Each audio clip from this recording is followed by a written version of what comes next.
Hi, folks. I hope everybody's okay and having a nice Tuesday with whatever they're doing at work. And that their day is going in the right direction from. But this is just a quick video to talk about some more recent events.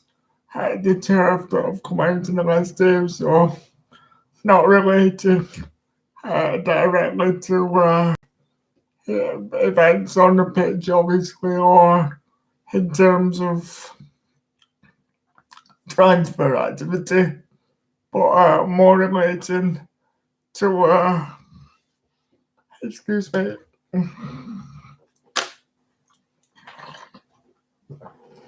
more relating to developments behind the scenes with non-playing stuff and the news that technical director Mark Rigg will leave the club after under a year in charge, and more so depressingly and importantly for me, the departure imminently of Darren Bentley, the club's media officer, who's worked at Turf Moor for 15 years. And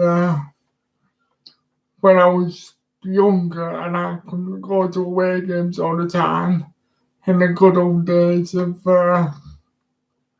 listening to away matches on Radio Lancashire sometimes, it was really quite interesting and heartwarming to listen to commentary. That when Darren Bentley was a summariser of the away matches. So yeah, I used to love listening to him. His passion for the club used to shine through like no tomorrow, and I understand that everybody at the club has always loved him. So it's a bit surprising, really, to see him moving on at this sort of time, so close to a new season, and that leaves Burnley without an academy director, a media officer, and the technical director going into the new season now. What's interesting with this is it leads you then to avenues of thought. Well, three avenues of thought, really. One is how these individuals concerned could just have personally decided it's a time for a change in their career direction at once, which seems a strong coincidence and a bit unlikely if you ask me.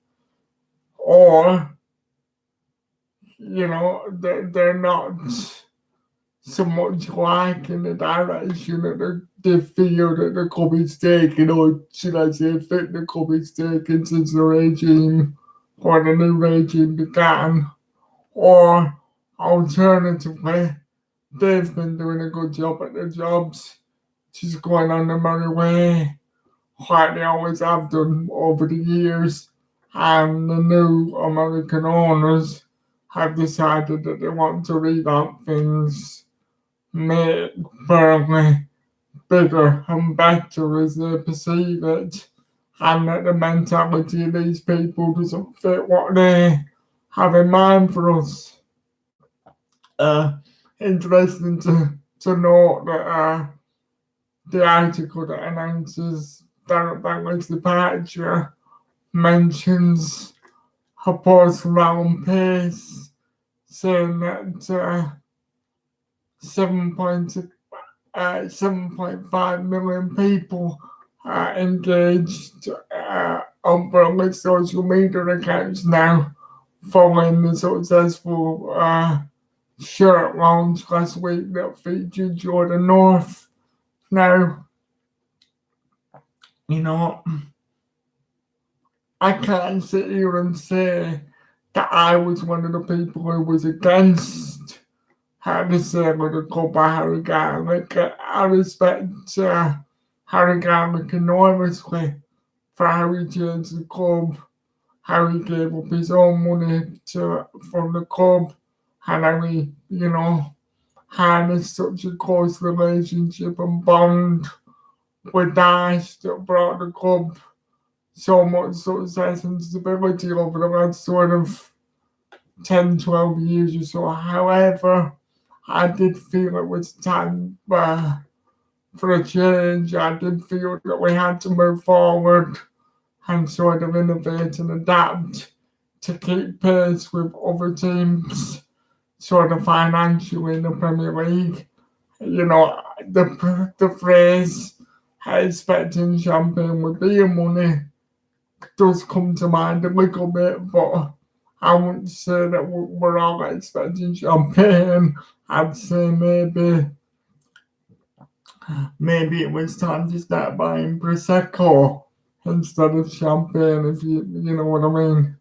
Because you know we can't carry on having championship budgets and expect regular sort of non-pressurised seasons in the Premier League where we try and sort of push into the top 10 or 12 on a regular basis.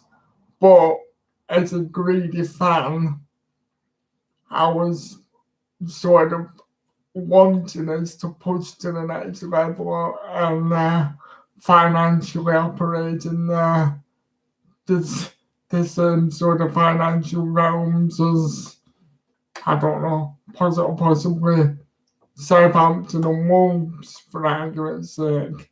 Now, the Americans do seem to have a very modern vision in terms of making a sort of, a social media presence, an international brand, and what have you. Focusing on those figures is sort of a very marketing-led sort of figure rather than, they don't seem to be so motivated at the moment to improve it on the pitch, which is I'm not criticising them because some development like this is good, providing it's in proportion with what happens on the pitch. But as long as you keep in mind that no matter how many people you reach on social media, there's only 23,000 seats in Turf Moor, and it's bums on seats and rewarding the loyalty of the match going fan with the most sort of, successful football as possible. That's what they need to be keeping in mind. So, there's changes coming. I hope they know what they're doing. It is a bit concerning that 3 people have left so suddenly. I hope that, the changes sort of temporarily stop here in terms of outgoings, you know what I mean? I hope that we're not gonna, this is me possibly catastrophizing it, but my worst fear is a breakdown in communication between Alan Pace and Daesh, or my worst fear is in the 11th hour of the window, they say that, oh well, we haven't got the money that we told you we have, and now we have to sell one of our jewels in the crown in terms of Pope Tarkovsky or me. That will be my biggest fear. And also, I just need to tell you about Burnley's partnership with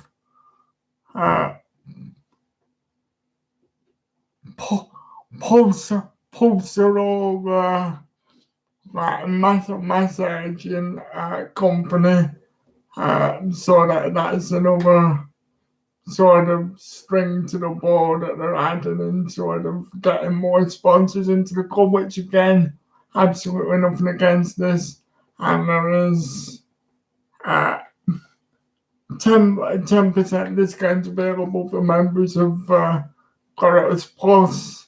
So you'll be able to give your wife, your girlfriend, your boyfriend, or whatever, a massage on Friday nights when you're listening to Lionel Richie and lighting your candles and having a romantic do. And Burnley joined Middlesex Cricket Club Great Britain Gymnastics, Norwich City and Sheffield United and doing that. So off the pitch, the American owners have got new visions for us that we've not really seen before. I definitely sense there is a movement away from sort of the in-house, everybody, keeping things small, keeping things familiar, not much change, going about things in a traditional way. I do think that our Wycombe Milltown Club is being taken into the 21st century, and depending on your opinion of that, and some people would say not before time, and other people, maybe slightly myself, would be one of those people who would be beginning to think, careful what you wish for. Was the grass really greener on this side of the fence? But all told, there is no going back to the old regime now. We didn't need to propel ourselves forward, and certainly in the short term, we can't complain or grumble until the end of the transfer window. And altogether, we'll only know whether we're going to be better off as a club in 3 or 4 seasons' time, when the true vision of Mr. Pace and his regime comes, when we can see clearly what they implement for us. But, there's no point mourning too soon, no point worrying, and once we changed owners like this so dramatically, we were always going to see changes, and sometimes changes have to happen to move forward, but it's normal to be resistant and suspicious to change. But let's just keep our eyes peeled and see what happens, and let's hope that the vision that is into off the pitch finally transmits in terms of additions and more of a forthright, progressive way going on the pitch. Hopefully, a bigger squad and some more sort of easy on the eye football might gradually come of it if Darcy feels like he's in a position where we can get to 40 points quicker, and we don't have to be absolutely worried every time there's injuries. That the starting 11 can cope with having more 2 or 3 injured players at once. That'd be my short-term dream, that, we're not down to the bare bones if we have more than 3 injuries, and you're not thinking, we have to give up the 3 points automatically because, Charlie Taylor, Chris Wood and Tarkovsky are out. It means a certain defeat, kind of thing. That's what I want to move away from having to think.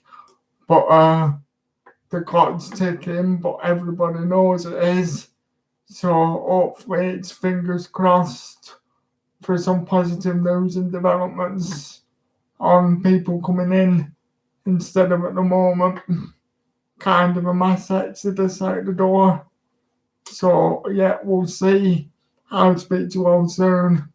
Thank you for watching and have a nice day. I'll be back when there's anything else to report.